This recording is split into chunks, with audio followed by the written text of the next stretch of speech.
How many gigs do you do in Nashville? A lot. A lot? All the 4-hour sets? Yeah, most of them. I tour for a living, but I also do this when I'm off.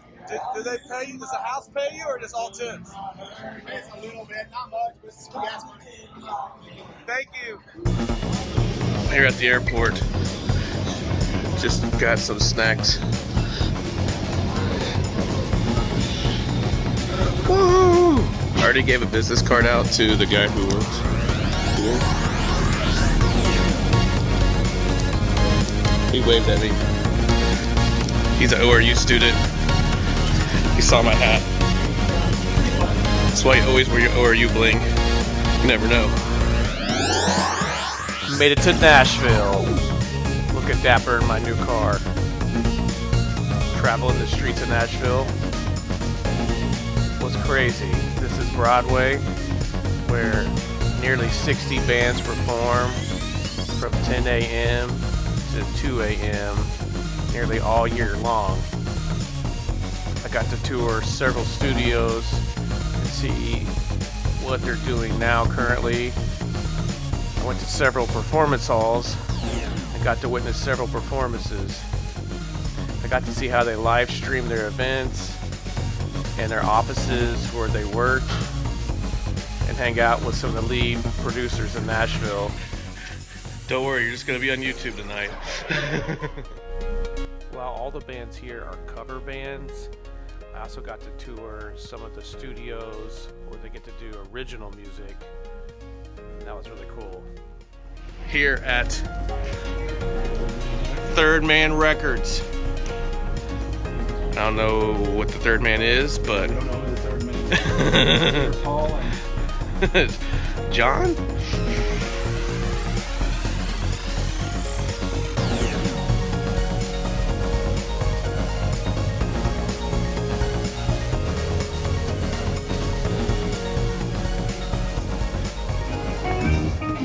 I'm here at the infamous Ruby's Jazz Room, where they have live jazz year-round. I walk in to a bass solo. Of course, it's a bass solo. It was one of my good friends that I haven't seen in a while. His flute playing is incredible.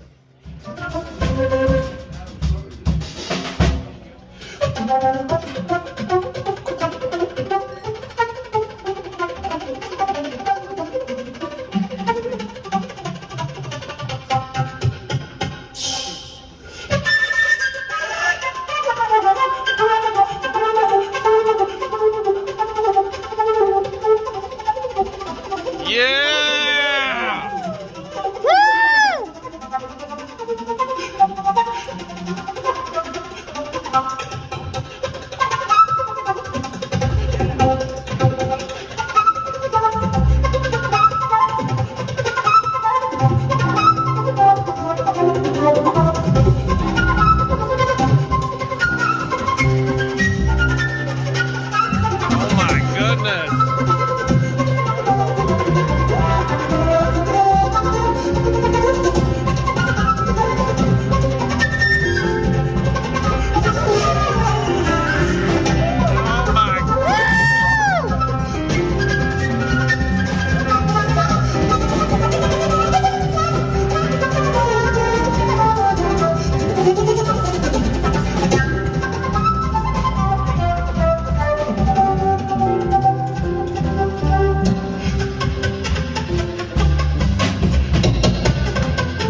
on Broadway where every single floor has a live band, even the roof.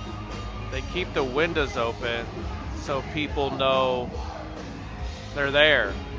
It draws thousands of people starting at 10 in the morning all the way at 2 at night. And there's several groups that come in.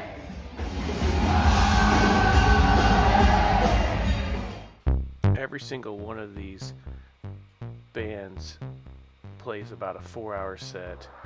They basically work for tips, and they do this all the time. If they can't play their set, another band will take their spot, and they might not ever get it back. This street, again, is called Broadway. It stretches 4 blocks. There's over 60 venues for bands to play. This is around 10 a.m. You can see how packed it is in the morning, and they'll go to about 2 a.m. A lot of groups will play 4-hour set, and they might play at 2 or 3 different venues in one day. Again, playing for a little bit more than tips. This is an iPad with the Nashville numbering system on it. They could share notes with their iPad and change keys on the fly. This is a house band that allows singer-songwriters to come up and perform with the house band. They'll share their Nashville numbering system with the group. Everyone in this group is YouTube famous. The guitar player right there has over 10 million followers.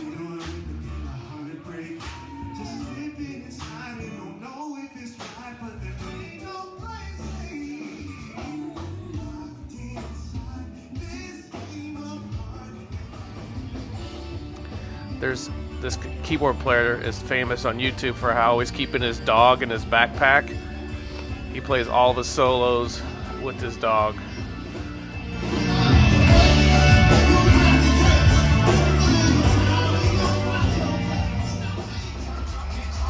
I got to sit in a lot of performances. These are some student performances.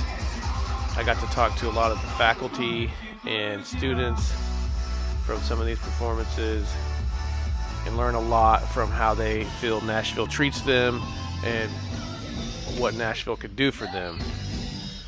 Basically, the competition is very intense.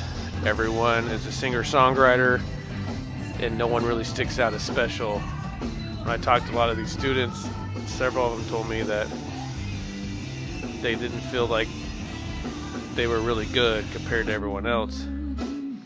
It's a very high cost of living in Nashville when you're not making any money to play all these gigs. You're basically playing for tips, working long hours. It's not uncommon for a group to play 3 or 4 sets that are 4 hours long. And there's a lot of pressure for these groups to be country, which is not everyone's cup of tea. Because of modern technology, these students said they're able to make all their music right off their laptop. Most of them don't use large studios. Most of the producers I talk to have home studios.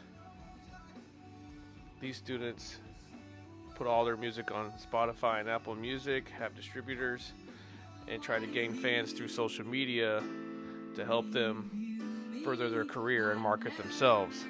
They create their own opportunities and not wait on someone else to try to discover them. All in all, I think you can make it wherever you're at through the internet, social media, distributing your own music. You can have your own career and make your own money, just like these people are doing in Nashville. I found the Hall of Fame for country.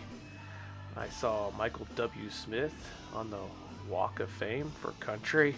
Saw some of the largest drum stores. I found Johnny Cash's YouTube play button. Visited studios with tons of records. Saw some of the very first musical instruments for recording, including the phonograph. Found Taylor Swift's doctoral robes. She got an honorary doctorate York University. I got to see a bunch of antique instruments from really famous groups from a long time ago and some of their outfits. Had a really good time. I think Nashville is a special place. It's really fun to visit, and I was excited for the opportunity to go and see the streets again. Their songwriting and listening rooms give different people opportunity to perform, and you can see weird things like this speed limit that's 24. I thought that was so random. Even their Taco Bells have live bands in them, which I really like Taco Bell now after this. The Hard Rock was really cool to see in Nashville with the museum inside of it as well. And I got to do a after hours tour of the Grand Ole Opry. And it was really cool because I got to mess around with the sound equipment and the soundboards. All Nashville is a really cool thing to visit, and we can learn a lot from it. And I can't wait to go visit again. Thank you. Oh my goodness.